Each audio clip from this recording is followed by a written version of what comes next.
आज हमारा टॉपिक है give equilibrium of the firm under perfect competition in the short run. इस सवाल के 3 हिस्से हैं। एक इसमें है परफेक्ट कंपटीशन क्या होता है, ये ख्याल करना है। ये पेपर में शॉर्ट क्वेश्चन भी पूछ सकता है कि परफेक्ट कंपटीशन क्या होता है, शॉर्ट रन क्या होता है। ये 2 हिस्से तो इसके ये हो गए, ये परफेक्ट कंपटीशन और शॉर्ट रन, ये दोनों का मतलब वो पूछ सकता है। बहरहाल इसको हम 3 हिस्सों से करते हैं। पहले हम करते हैं मीनिंग ऑफ परफेक्ट कंपटीशन, कि परफेक्ट कंपटीशन का मतलब क्या होता है। अब इसको लिखते हैं, perfect competition means when following conditions are found in the market. Perfect competition से मुराद ये है जब दर्ज झैल खसूसियात हालात मार्केट में पाए जाए। Number 1, large number of sellers and buyers, यानी परफेक्ट कंपटीशन में फरोख्तकार और ख़रीदार कसरत से पाए जाते हैं।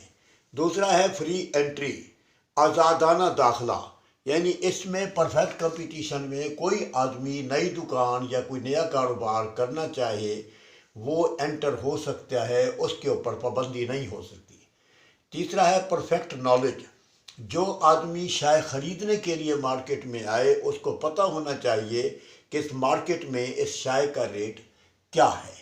आखिरी है size of commodity should be equal, जो शाय मार्केट में फ़रोख्त हो रही है उसकी पहचान हर लिहाज से एक जैसी हो। ज़ाहिर है जब एक जैसी शाय होगी जो हम ख़रीदना चाहते हैं तो लाजमी तौर पर उसकी कीमत भी फ़िक्स होगी। अब इसको दोबारा समझ लें। पहला है मीनिंग ऑफ परफेक्ट कंपटीशन।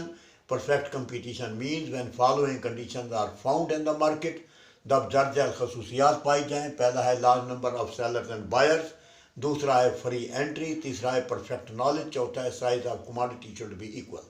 ये ख्याल रखना है, अगर 2 नंबर का सवाल पूछता है शॉर्ट क्वेश्चन तो यही 4 लाइनें लिखनी है, इससे ऊपर नहीं लिखनी।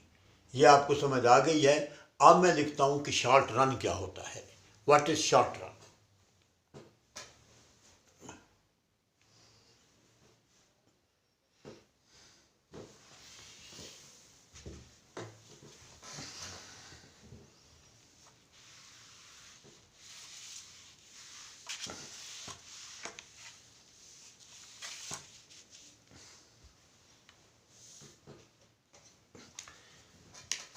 ये है मीनिंग ऑफ शॉर्ट रन। इसमें होता है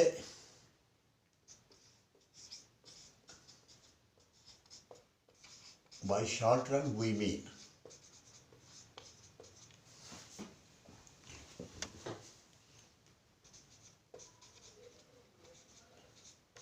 when new firms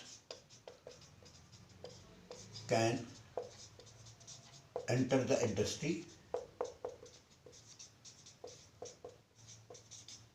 and old firms can, one new firms can not enter the industry and old firms cannot leave the industry. Short run में ना पुरानी फर्म कारोबार को छोड़ सकती है और ना ही नई फर्म कारोबार में दाखिल हो सकती है, क्योंकि पीरियड थोड़ा होता है। इसलिए यह नामुमकिन होता है कि उसमें कारोबार को अधूरा छोड़कर चली जाए। And not firm has the time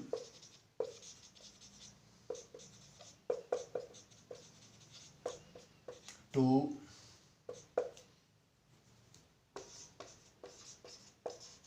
enlarge its business।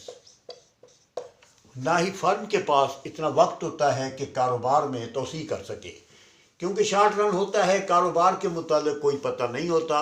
मसलन किसी जगह कुछ दुकानें बनी हुई हैं 8-10, तो उसमें हम एक दुकान खोलना चाहते हैं। हम कहें कि हम एक दुकान किराए पर दे दो, वो कहेगा 1 लेनी है या 2 लेनी है। हमें नहीं मालूम होता कि कारोबार कैसे चलेगा, हम कहेंगे एक दुकान लेनी है, तो वहाँ पर फिर हम एक दुकान ले लेंगे, दूसरी नहीं लेंगे, क्योंकि कारोबार का पता नहीं होता। इसलिए शॉर्ट रन में कारोबार में किसी किस्म की तोसी नहीं हो सकती। तो ये एनलार्ज माने होता है वसी करना या तोसी करना, यानी कारोबार में किसी किस्म की शॉर्ट रन में तोसी नहीं हो सकती। अगर वो पूछता है what is the meaning of short run, वो छोटा सवाल पूछता है 2 नंबर का, तो ये लिखे by short run we mean when new firm can enter the industry and old firm, when new firm can not enter the industry and old firm cannot leave the industry, and not the firm has the time to enlarge its business. So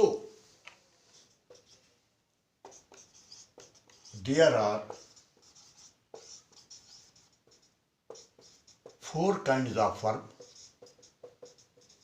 इसलिए 4 किस्म के फर्में होती हैं। Working in the market, जो market में काम करती हैं।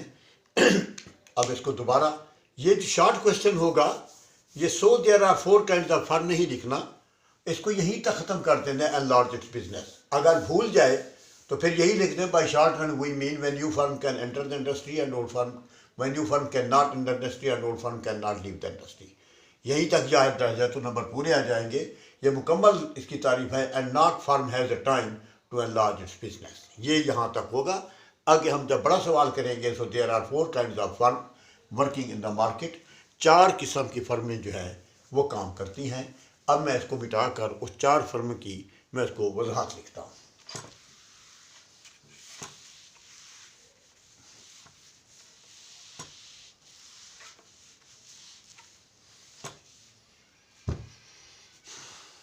इसमें पहला है फर्म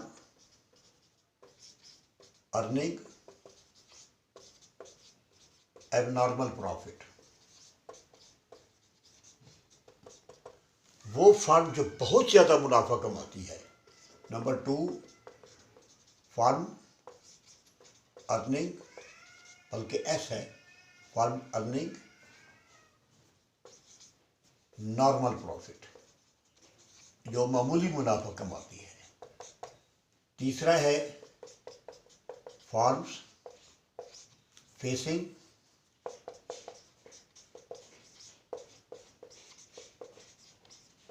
ऑर्डिनरी लॉस, यानी फर्म को जो मामूली नुकसान आता है।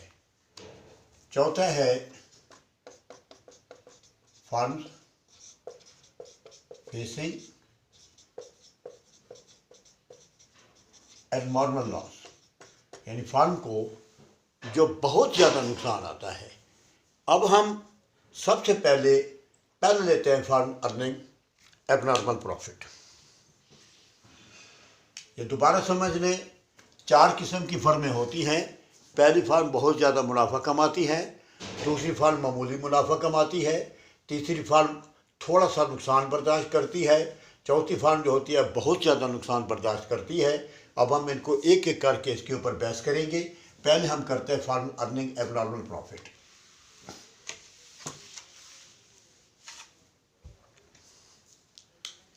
ये this is the condition of the market when total revenue is greater than total cost, जब टोटल रेवेन्यू टोटल कास्ट से ज़्यादा हो, and average revenue is greater than average cost. ये इसकी तारीफ बनती है। अब हम इसकी डायग्राम बनाते हैं। ये इसको ये देखें, AOX के ऊपर यहाँ हम आउटपुट लिखते हैं। आउटपुट का मतलब होता है पैदावार। यहाँ हम लिखते हैं कॉस्ट और रेवेन्यू। इसको ज़रा आप क्लियर कर लें। कॉस्ट और रेवेन्यू लिखते हैं, इसको दरमियान से लेते हैं। ये इसको कहेंगे AR is equal to MR is equal to P, जो पहले मैं इसको आपको ऑलरेडी बता चुका हूँ। इसमें हमने ये देखना है कि फ़र्म की सूरत हाल क्या है।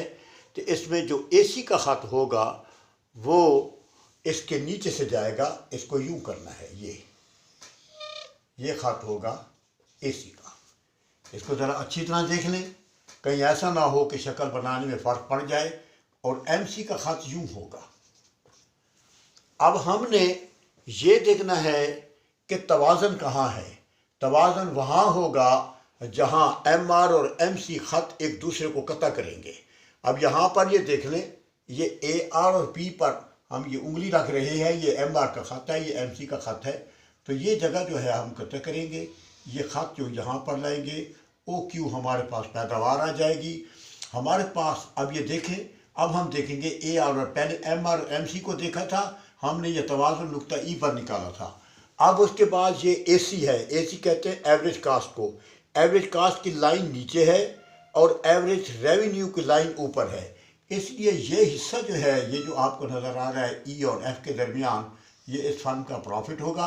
अब हमने इसको ऊपर, P ऊपर होगा, C नीचे होगा, इसको शेडेड एरिया करेंगे, इसलिए ये इसका प्रॉफिट होगा। मेरा ख्याल आपको समझ आ चुकी है, इसकी वजाहत दोबारा समझ लें।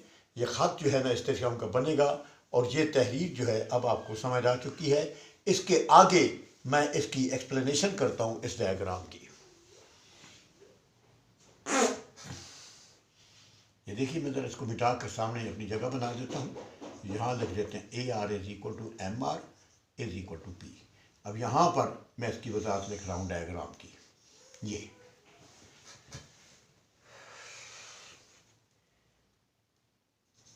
in this diagram,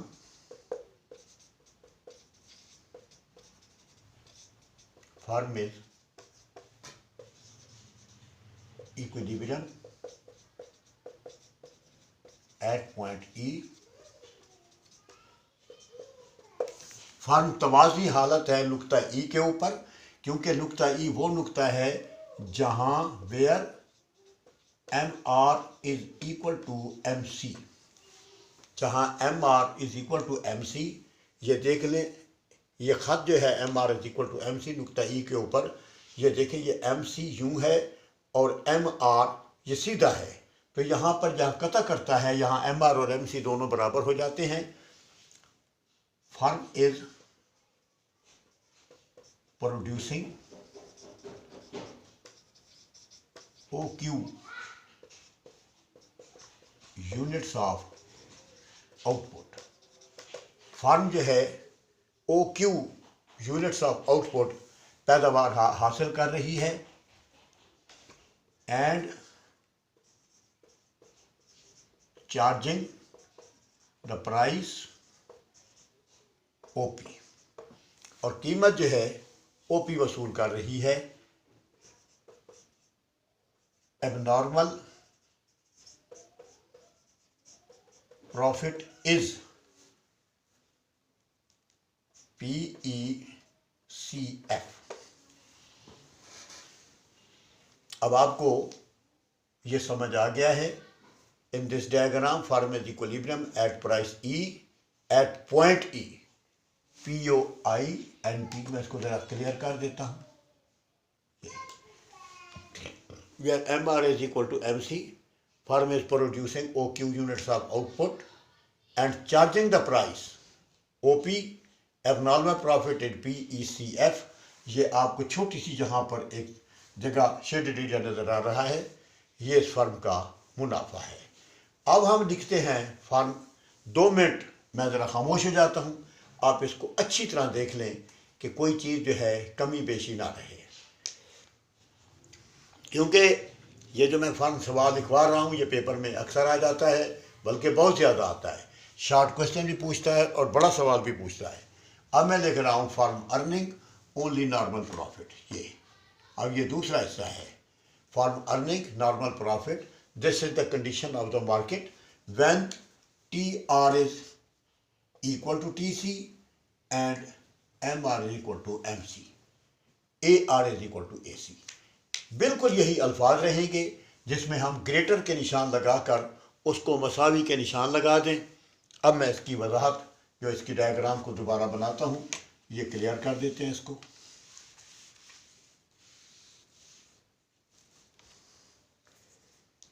ये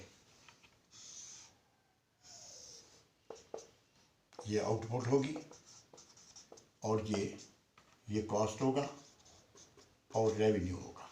उसी तरह ये A R is equal to, हाँ ठीक है, A R is equal to M R is equal to P, और ये खत जो है ये टच करके जाएगा ए सी, नीचे से नहीं जाएगा, इसको टच करेगा।